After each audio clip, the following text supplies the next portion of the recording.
সুপ্রিয় দর্শক, আসসালামু আলাইকুম। আপনাদের সবাইকে স্বাগত জানাচ্ছি এখনকার আলোচনা। আপনাদের সঙ্গে আছি আমি সিরাজুল ইসলাম। দর্শক, ইরানকে কোনোভাবেই বাগে আনতে না পেরে ইরানের বিরুদ্ধে কোন ধরনের শাস্তিমূলক ব্যবস্থা নেওয়া যায় সেই ব্যাপারে মতামত জানতে চেয়ে মার্কিন সেনাবাহিনীর হাইকমান্ড থেকে বিভিন্ন কমান্ডারের কাছে ইমেইল পাঠানো হয়েছে। এখানে মতামত চাওয়া হয়েছে কোন ধরনের আনকনভেনশনাল পদ্ধতিতে ইরানকে শাস্তি দেওয়া যায়। এর মানে কি পেছনে পরমাণু হামলার কথা লুকিয়ে আছে কিনা। এদিকে ইরানের দক্ষিণাঞ্চল দিয়ে যাতে মার্কিন বাহিনী বা ইসরায়েলি বাহিনী ইরানে কোনো রকমের স্থল অভিযান চালাতে না পারে সে ব্যাপারে ইরানের আইআরজিসি স্থল মহড়া চালিয়েছে এবং এই মহড়ায় নতুন আসা অস্ত্র ব্যবহার করা হয়েছে। এই নতুন আসা অস্ত্র মানে কি সেটার একটা ব্যাখ্যা প্রয়োজন। এদিকে আরও খবর পাওয়া যাচ্ছে যে ইরানের কাছ থেকে চীন ড্রোনের প্রযুক্তি নিয়েছে, ব্যাপকভাবে সেই ড্রোন উৎপাদন করবে। বিনিময়ে ইরানকে চীন যুদ্ধ বিমান এবং বিভিন্ন ধরনের অস্ত্র সামগ্রী দিচ্ছে। তার মানে কি? চীন বলছে তারা ইরানকে অস্ত্র দিচ্ছে না, আমেরিকা অভিযোগ করছে। বাস্তবতা কি?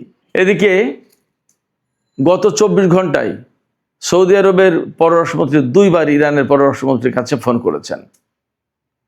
তার মানে সৌদি আরব এখন বিশেষ একটা ভূমিকায় আছে, এটা মোটামুটি ধরে নেওয়া যায়। এদিকে ইরাকের কুর্দিস্তান অঞ্চলে ইরানের সামরিক বাহিনী স্থল অভিযান চালিয়েছে।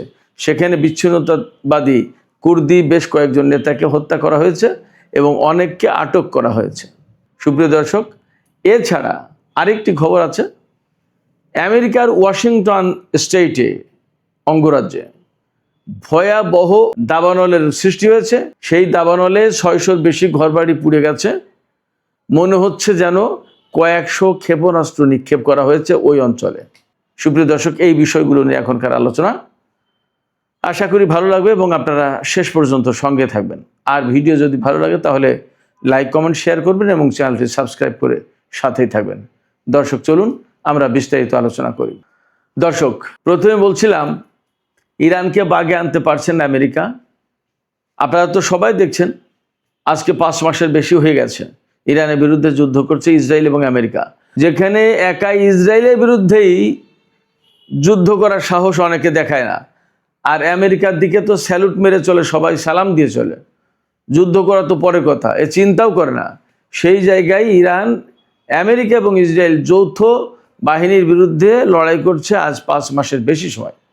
বাস্তবতা হচ্ছে আজ পর্যন্ত আমেরিকা বা ইসরায়েল ইরানকে এমন কোনো পজিশনে নিয়ে যেতে পারেনি যেখান থেকে ইরানের পরাজয় স্পষ্ট হয়ে ওঠে, অথবা তারা সারেন্ডার করে, অথবা তাদের দাবি মেনে নিয়ে চুক্তি করতে বাধ্য হয়। এগুলো তো ঘটেইনি, বরং এমনও তারা করতে পারছে না যে চুক্তির জন্য তারা অনেক চাপাচাপি করছে, অনেক দেশের লোকজনকে ডিপ্লোম্যাটিক প্রসেসে যুক্ত করেছে। বাট ইরান বলছে no no no discussion with USA. কোনো আলোচনা আমেরিকার সাথে হবে না এবং কোনো চুক্তি হবে না। কারণ চুক্তি তারা করবে ফর দ্য টাইম বিং, তারা বিশ্বের সুবিধা নেবে, আবার চুক্তি ভাঙবে। এই চুক্তি ভাঙার সুযোগ আর আমরা তাদেরকে দেব না। এখন চুক্তি করার সুযোগ না, চুক্তি ভাঙার সুযোগ দিতে চায় না আমেরিকাকে ইরান।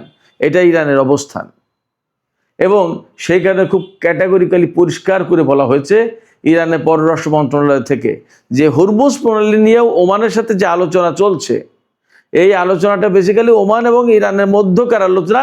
এই আলোচনায় আমেরিকার কোনো স্থান নেই, আমেরিকার কোনো পর্ষ নেই, কোনো অংশ নেই তার।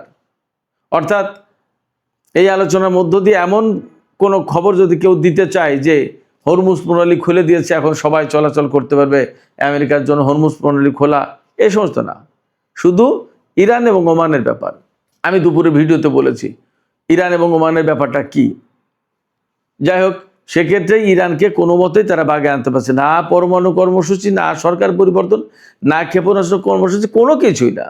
এখন যেটা একদম টোটালি তাদের এজেন্ডার বাইরে ছিল, সেটা এখন মূল এজেন্ডা হয়ে দাঁড়িয়েছে হরমুজ প্রণালী। সেই হরমুজ প্রণালী খুলে দেবে, এই ব্যাপারে আলোচনা করতে ডাকে, ইরান বলে নো আলোচনা, কোনো আলোচনা নেই। এই জায়গায় আমেরিকা ভয়ঙ্কর মুশকিলে পড়ে গেছে। তারা সব রকমের যুদ্ধের ট্যাকটিক্স কৌশল তারা অবলম্বন করে ইরানের উপর হামলা চালিয়েছে। এখন তাদের হাতে অস্ত্রও কমে গেছে এবং তাদের হাতে কৌশলের আর নতুন কিছু নেই। এই পরিস্থিতিতে আমেরিকার সামরিক বাহিনীর হাইকমান্ড থেকে বলা হয়েছে নিচের কমান্ডারদেরকে, বিভিন্ন সেনা কর্মকর্তাদের কাছে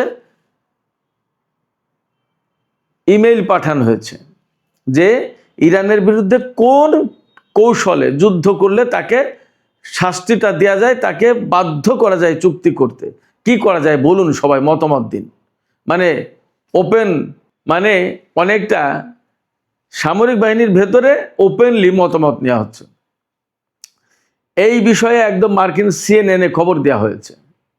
এটা আমি বানিয়ে বলছি না, মার্কিন টেলিভিশন চ্যানেল সিএনএন তার যে ওয়েবসাইট, সেই ওয়েবসাইটে খবরটা আমি দেখলাম। সেখানে বলা হচ্ছে কোনো সেনা কর্মকর্তা বলেছেন, মন্তব্য করেছেন যে এই ধরনের মতামত নেওয়ার ঘটনা একটা নজিরবিহীন ঘটনা, এর আগে কখনো এরকম হয়নি। তার মানে আমেরিকা যেখানে যায় সেখানে তো বোমা মেরে উড়িয়ে দিয়ে সব সাফ করে দেয়, ব্যাস দখল, ক্লিয়ার। ইরানের মতো এরকম গ্যাড়া কলে তো পড়েনি কোনো জায়গায়, যার কারণে এই ধরনের মতামত নেওয়ার আর প্রয়োজন হয়নি তখন। এখন ডোনাল্ড ট্রাম্প, পেন্টাগন, যুদ্ধমন্ত্রী পিট হেগসেথ সবাই কিন্তু তাদের কৌশল মতো, মার্কিন সেনা কমান্ডাররা তাদের সবাই তাদের কৌশল মতো ইরানের বিরুদ্ধে যুদ্ধ করেছে, কিন্তু লাভ কিছু হয়নি।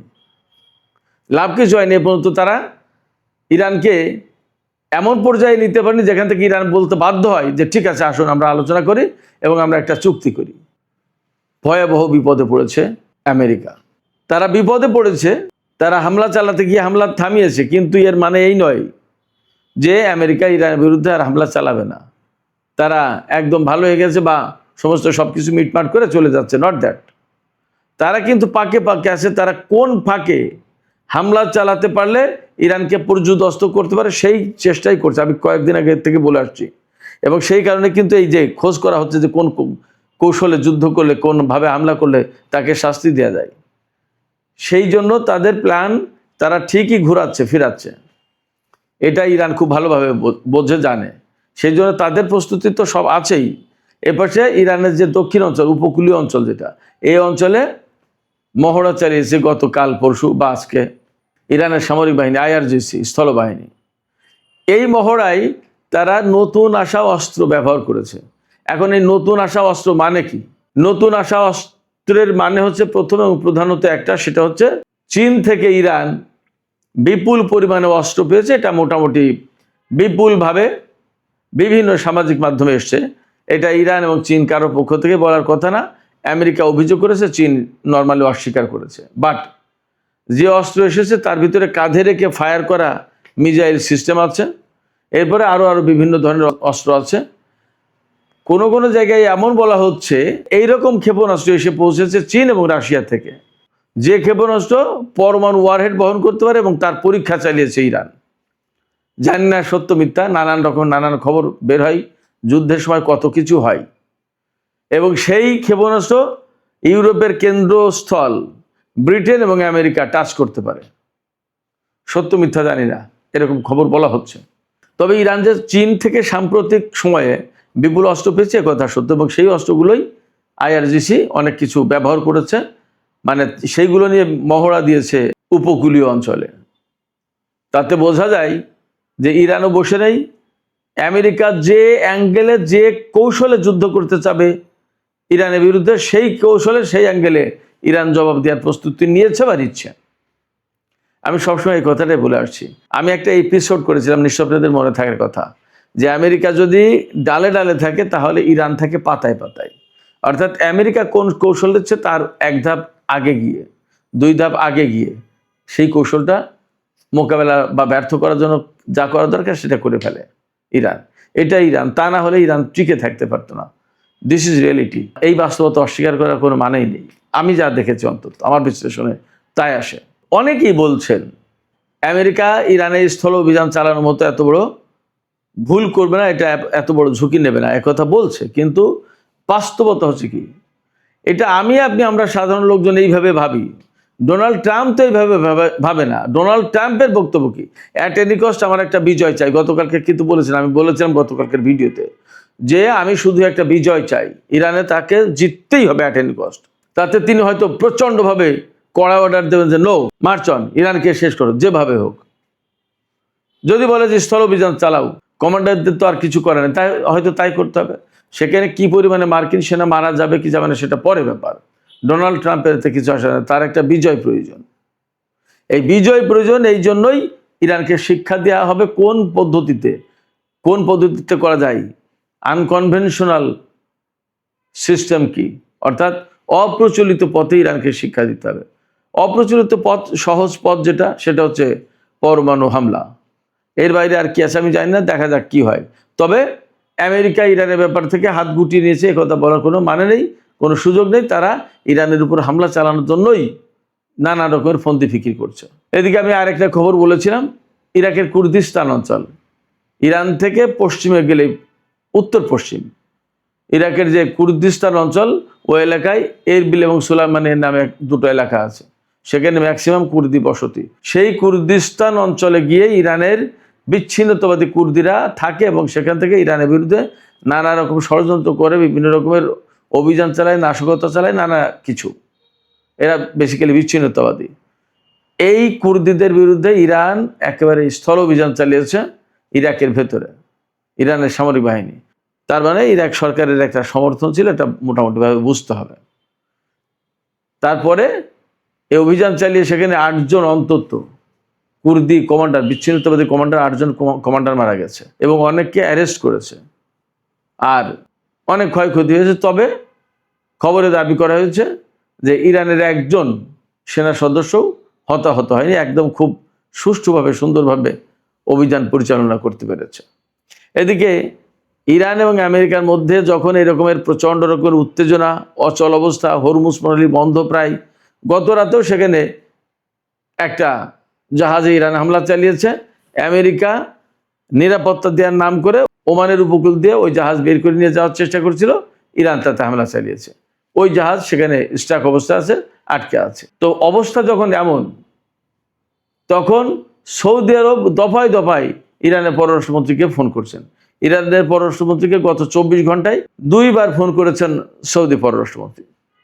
এই যে আলোচনা 2 বার ফোন করলেন, এতে মূলত আলোচনা যা হয়েছে তা হচ্ছে এই যে কিভাবে ইরান কূটনৈতিক উপায়ে একটা সমাধানের দিকে যায়, সেই ব্যাপারে তিনি বারবার সাজেশন দিচ্ছেন, সেই ব্যাপারে তিনি বারবার অনুরোধ করছেন।